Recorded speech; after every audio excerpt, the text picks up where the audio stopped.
Hello everyone, welcome to YouTube channel of Genius Public Inter College. So today we are going to start new chapter, that is your chapter number 12, Heron's formula. So किसी को basic idea है Heron's formula क्या है, किस लिए use होता है क्या, किससे रिलेटेड है? ये पढ़ा है आप लोगों ने, ट्राई किया एक बार, देखा कि क्या है ये? मैं तो हूँ ही, बता ही दूँगी, है ना, क्या ज़रूरत है। चलो ठीक है, कॉन्सेप्ट देखते हैं, कॉन्सेप्ट पर आते हैं। Yes, this is to find the area. हाँ, सही बोल रहे हो। स्टार्ट करते हैं। Before starting with Heron's formula, first of all we will discuss few concept which we have studied in our previous classes. If suppose that you have to find the area of a triangle if height of the triangle is known.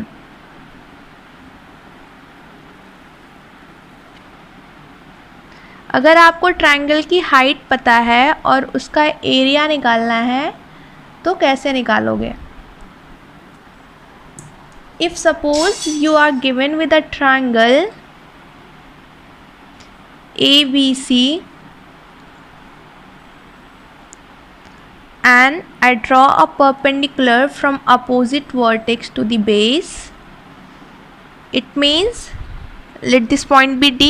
This line AD represents the height of your triangle. When we draw a perpendicular line from the base to the opposite vertex, this perpendicular line represents the height of the triangle. So what will be its area? पढ़ा हुआ है आप लोगों ने.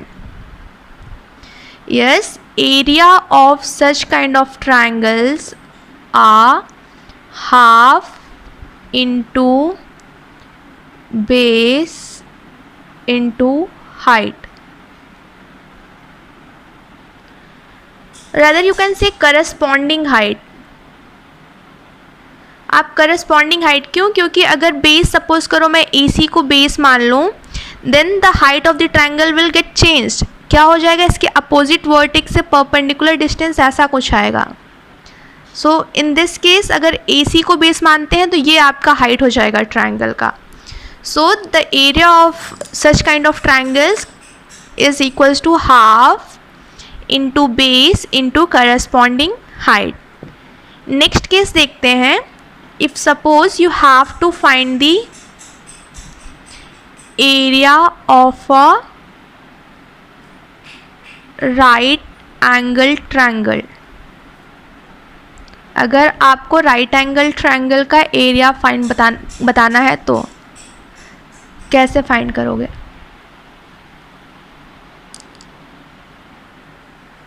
If suppose we are given with the right angle triangle ABC which is right angled at this point. This is A, B and C. You have to find out the area of this region. कैसे बताओगे इसका area?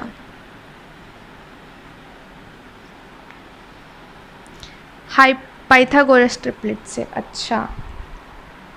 अच्छा मतलब मैं लिख दूँ hypotenuse square is equals to perpendicular square plus base square, तो इससे एरिया मिल जाएगा.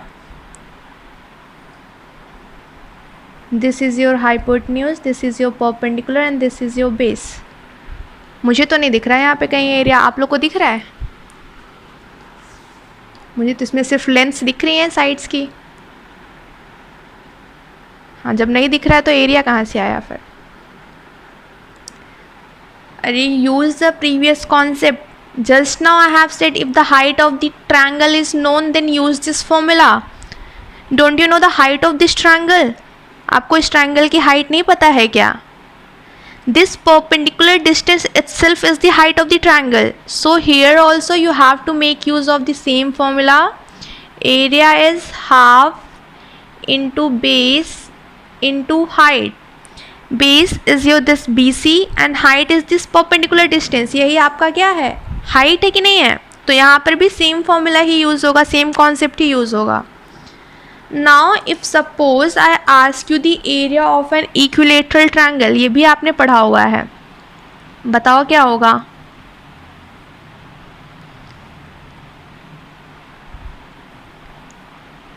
इक्विलैटरल ट्रायंगल का एरिया कैसे फाइंड करते हैं? खा गए खाने में मिला करके पूरा, मतलब पढ़ते जा रहे हो और भूख लगती है तो खा जाते हो उसको. If suppose we are given with अच्छा इक्विलैटरल ट्रायंगल होता क्या है? Yes, whose all sides are equal.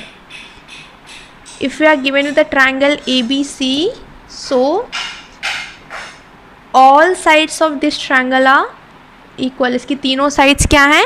Equal हैं. In such case the area of the triangle, area कैसे लिखते हैं? √3/4 a square, where a is the side of the triangle. a क्या है? इस ट्रायंगल की साइड है.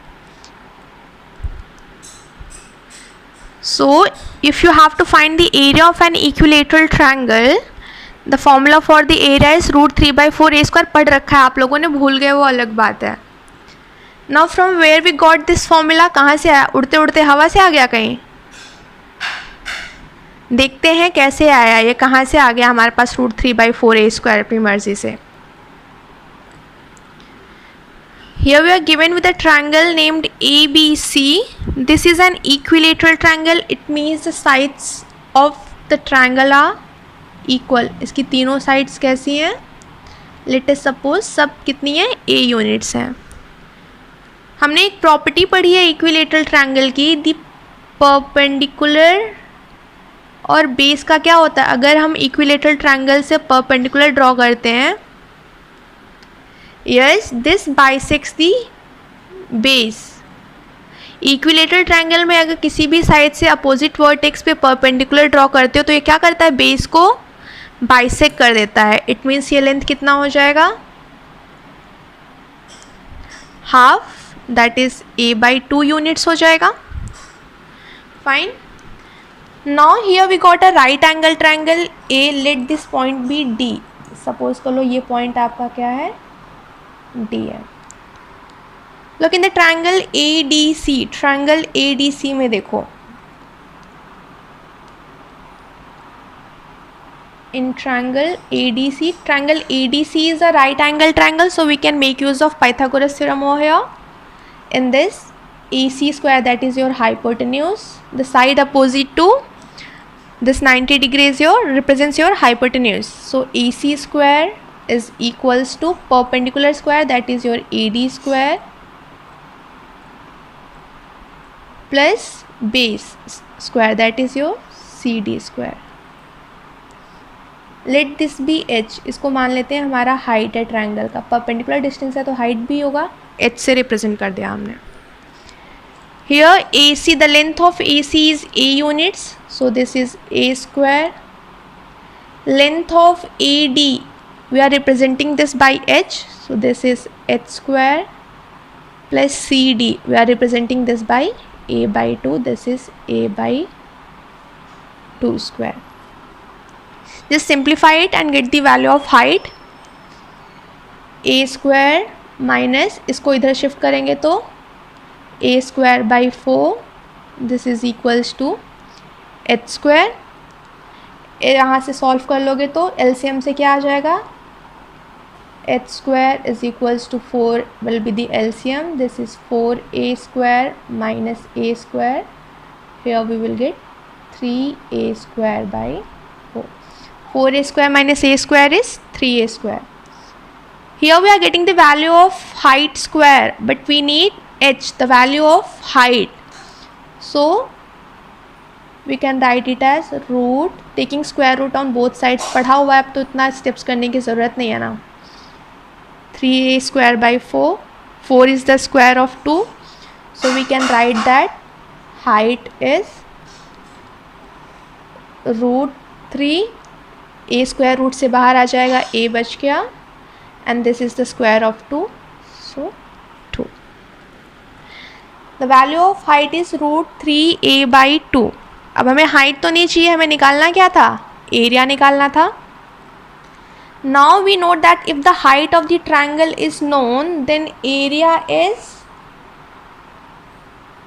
half into base into corresponding height.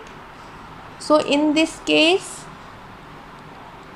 half base of the triangle is a. Now base A by 2 मत लिख देना, हम पूरे ट्रायंगल की बात करें तो बेस क्या है आपका, ये ए यूनिट्स है. और हाइट हमने फाइंड कर ली, that is √3 a by 2. Simplify it, a into a is a square, √3 into 1 is √3 a square and 2 into 2 is 4. We got the area. यही मैंने लिख कर दिया था आपको यहाँ पर. और हमारा एरिया आ गया √3/4 a स्क्वायर. क्लियर है? If you have to find the area of an isosceles triangle, क्या होता है याद नहीं. हाँ, 2 साइड्स तो इक्वल होते हैं, ठीक है. Let this triangle named as A, B and C. Yes, 2 sides of the triangle are equal. Let these 2 sides are equal and this is B units.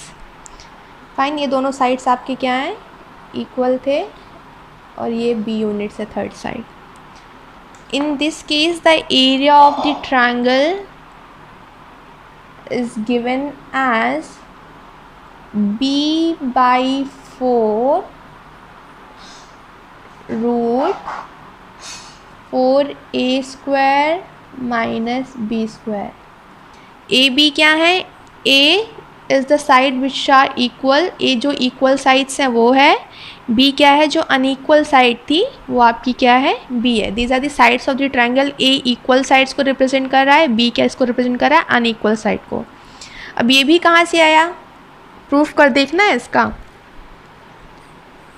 अच्छा चलो ठीक है, देख लो एक बार. सेम इसी की तरह ये है, डिफरेंस नहीं है कुछ. बट यहाँ पे क्या है, वहाँ पर तीनों साइड्स इक्वल थी, यहाँ पर 2 ही हैं. बाकी प्रोसीजर पूरा सेम है, कुछ डिफरेंस नहीं है. ठीक है, देख लेते हैं. Okay, in isosceles triangle also, isosceles triangle में भी क्या होता है, this perpendicular divides the base in 2 equal parts. ये क्या करता है, बेस को 2 इक्वल पार्ट्स में डिवाइड कर देता है. Let this point be D. Now just like the equilateral triangle, here also we'll consider this triangle.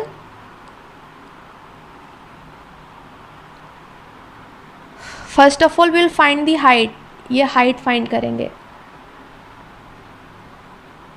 So यही triangle लेते हैं. In triangle ADC Pythagoras theorem use करते हैं.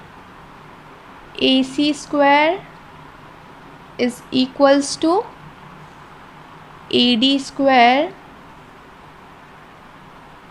plus CD square. AC is A unit, so this is A square. AD is H, so here it is H square plus, okay, ये B units था, ये equal parts में divide किया हुआ तो क्या हो जाएगा, कितना हो जाएगा ये, yes, B by 2 units हो जाएगा. So CD is B by 2 square. जैसे यहाँ पर सिंप्लीफाई किया था इसको, सेम इसी तरह से सिंप्लीफाई कर दोगे तो H स्क्वायर आपका आ जाएगा A square minus B square by 4. LCM लेके इसको सॉल्व करेंगे तो ये हो जाएगा 4A square minus B square by 4. अब हमें हाइट स्क्वायर नहीं चाहिए, हमें हाइट की वैल्यू चाहिए. सो हाइट क्या हो जाएगा, square root of 4A square minus B square by 4. Numerator से तो कुछ भी सॉल्व आउट नहीं होगा, डिनोमिनेटर में this is the square of 2, so we can write it as 1/2 square root of 4A square minus B square. ठीक है, height आ गई. Now in the same way we have to find out the area, and if the height of the triangle is known, then area is given by half into base into corresponding height. So area क्या आ जाएगा यहाँ पर, half, base क्या हो गया आपका, base क्या है ट्रायंगल का यहाँ पर, b है, इनटू करस्पॉन्डिंग हाइट हमने अभी फाइंड कर ली 1/2 root 4a² minus b²। Simplify करते हैं इसको, 1 into B into 1 is nothing but b, 2 2s are 4 और इसको लिख दो।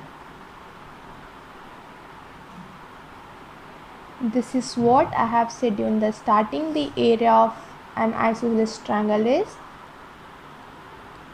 b/4 root 4a² minus b²। अच्छा, यहाँ से एक और चीज़ दिखाती हूँ।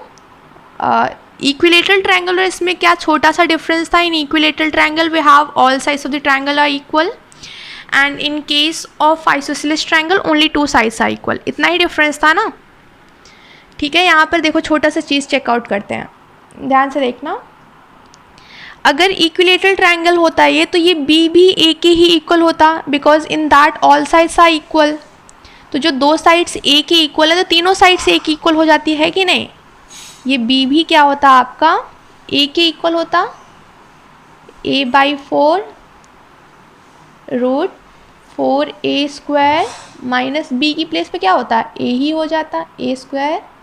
इसको थोड़ा सॉल्व करो, a/4 4a² माइनस a² क्या हो जाएगा, रूट 3a² हो गया, ठीक है। इसको ये a ब्रैकेट से बाहर आ जाएगा तो क्या हो जाएगा, a/4, a तो बाहर आ गया ये वाला, अंदर क्या बचा, रूट 3, एंड इसको देखो a इंटू a² होता है तो ये रूट 3/4 a² आ गया। And this was the formula for your equilateral triangle. ये क्या था आपका इक्विलेटरल ट्रायंगल का फॉर्मूला था। आ गया है नहीं, सेम, ठीक है। तो ये हो गया। नेक्स्ट हेरॉन्स फार्मूला पे मूव ऑन करते हैं। That is the main topic of a chapter, that is the name of a chapter. Heron's formula क्या है, this is also termed as Hero's formula. कई बार इसको हीरोज फार्मूला भी बोलते हैं। हेरॉन आपके एक मैथमेटिशियन थे, एक साइंटिस्ट थे, उन्होंने ही एक फार्मूला डिराइव किया था, इसलिए इस फार्मूले का नाम उनके नाम पर ही पड़ गया, that is Heron formula, Heron's formula. So according to him आपने चलो आइसोसेलेस का फाइंड कर लिया, इक्विलेटरल का फाइंड कर लिया, नॉर्मल ट्रायंगल जिसकी हाइट नोन है फाइंड कर लिया। Now if you are given to find the area of an scalene triangle. अब आपको एक स्केलेन ट्रायंगल क्या होता है, यस, जिसकी तीनों साइड्स ही क्या होती हैं, अनइक्वल होती हैं। Now if you are asked to find the area of an scalene triangle, तब क्या करोगे, तीनों साइड्स ही अनइक्वल हैं, इसका एरिया फाइंड करना है, हाइट गिवन नहीं है, कहाँ से फाइंड होगा ये। तो हेरॉन ने क्या किया था, इसके लिए एक फॉर्मूला दिया था, and according to him area of such triangles are given by square root of s minus a, s minus b, s minus c. A, B and C that you can see in your figure, these represents the sides of the triangle. A, B, C तो आपकी triangle की sides represent कर रहे हैं। आप बोलोगे अब ये S कहाँ से टपक पड़ा, कहाँ से आया ये S, क्या है। सो S is nothing but the semi perimeter of your triangle. Semi मतलब हाफ, आधा, जैसे सेमी सर्कल बोलते हो वैसे क्या है आपका सेमी पैरीमीटर है। S क्या आपको रिप्रेजेंट कर रहा है, सेमी पैरीमीटर। तो पैरीमीटर इस ट्रायंगल का अगर हमें निकालना है तो क्या होगा, A plus B plus C, the sum of length of all the sides, that is the perimeter of the triangle. And if you have to find the semi perimeter, means half of this, so divide it by 2, you will get the half of this thing. 2 से divide कर दिया हमने तो इसका क्या आ गया, half आ गया, ठीक है। So here the semi perimeter is A plus B plus C by 2. So first of all, if you are given with the question, you have to find out the semi perimeter. After that, substitute the values of semi perimeter and all the side, you will get the area of the scalene triangle. इस तरह से आपको क्या होगा, scalene triangle का area. इसका proof भी है, सेम सिमिलर प्रोसेस इसी तरह से है जैसे हमने इक्विलेटर और आइसोसेलेस का किया. But as here all the sides are unequal, so थोड़ा सा ट्रिकी सा हो जाता है, लाइक इक्वेशंस थोड़ी सी कॉम्प्लिकेटेड बन जाते हैं. या if you want we will discuss it in the last of the chapter के लास्ट में एक बार डिस्कस कर लेंगे. समझ में आ गया तो अच्छा है, otherwise it's okay. This proof is not in your NCERT. पूछा भी नहीं जाता है, आपको एप्लीकेशन ही पूछे जाते हैं. Yes, so this is what the Heron's formula says that if you are given. हाँ नहीं, ऐसा ज़रूरी नहीं है कि आपको सिर्फ स्केलेन ट्रायंगल के लिए फाइंड करना है. आइसोसेलेस ट्रायंगल है और एल्स इक्विलेटरल ट्रायंगल भी है. तो आपको साइड्स अगर गिवन है तो साइड्स गिवन है तो पैरीमीटर निकल जाएगा. पैरीमीटर निकल गया तो साइड सब्स्टिट्यूट कर दो, आ जाएगा, सेम ही आ जाएगा आपको, है ना. ऐसा कंपलसरी नहीं है, but basically this formula is for the scalene triangle. Scalene triangle क्योंकि बाकी के लिए तो फॉर्मूलाज ऑलरेडी भी थे, स्केलेन के लिए नहीं था, इसलिए स्केलेन के लिए ही फॉर्मूला है बेसिकली ये. बाकी आपको चाहे इक्विलेटरल का इससे फाइंड करना है उसको करो, अगर आपके पास ज़्यादा टाइम है करते रहो कैलकुलेशन डाल के, क्या चाह रहा है. हाँ, तो एक एग्जाम्पल देख लेते हैं. Look at the example number 1 of your NCERT. Example number 1 क्या है, find the area of triangle two sides of which are 8 centimetre and 11 centimetre. Triangle की दो साइड्स गिवन है, 8 centimetre and 11 centimetre. And the perimeter is 32 centimetre. Perimeter आपको given है 32 centimetre है, ठीक है. एंड आपको फाइंड क्या करना है, एरिया फाइंड करना है. थर्ड साइड हमें नहीं पता, हम सपोज कर लेते हैं थर्ड साइड हमारी x सेंटीमीटर है, ठीक. पैरीमीटर गिवन है, थर्ड साइड निकल जाएगी. Perimeter is nothing but sum of all the sides. तो यहाँ से आपका x कितना आ जाएगा, 32 है, इसको इधर शिफ्ट करोगे -19, तो आपका यहाँ से 13 सेंटीमीटर आ गया. It means this third side is 13 centimetre. So to find out the area you have to calculate semi perimeter. Perimeter is given as 32 centimeter, so semi perimeter is half of it, that is 16 centimeter. Use the formula of the area, square root of s minus a is your first side 8 centimeter, s minus b is your second side 11 centimeter, s minus c is your third side. Just now we have calculated. इसको simplify कर लो. अब इसको बहुत ज़्यादा complicate नहीं करना है, इसको यहीं पे सिंप्लीफाई कर लेना है. This is 16 minus 8 is 8, 16 minus 11 is 5, into 16 minus 13 is 3. Now we can write 16 as 4 into 4. We can write 8 as 2 into 2 into 2 और 5 and 3 ऐसे ही लिख देंगे. 4 and 4 यहाँ से क्या हो जाएगा, बाहर आ जाएगा, तो क्या हो जाएगा, 4 ही हो जाएगा. 2 और 2 का पेयर बन रहा है, बाहर आ जाएगा, 2 हो जाएगा. We are left with 2, 5 and 3. इनकी पेयरिंग नहीं है तो ये स्क्वायर रूट में ही रह जाएंगे. सो 5 2 ज़ा 10, 3 ज़ा 30 हो गया. The final answer is 8 root 30. इसी तरह से आपको सॉल्व करना है, ठीक है.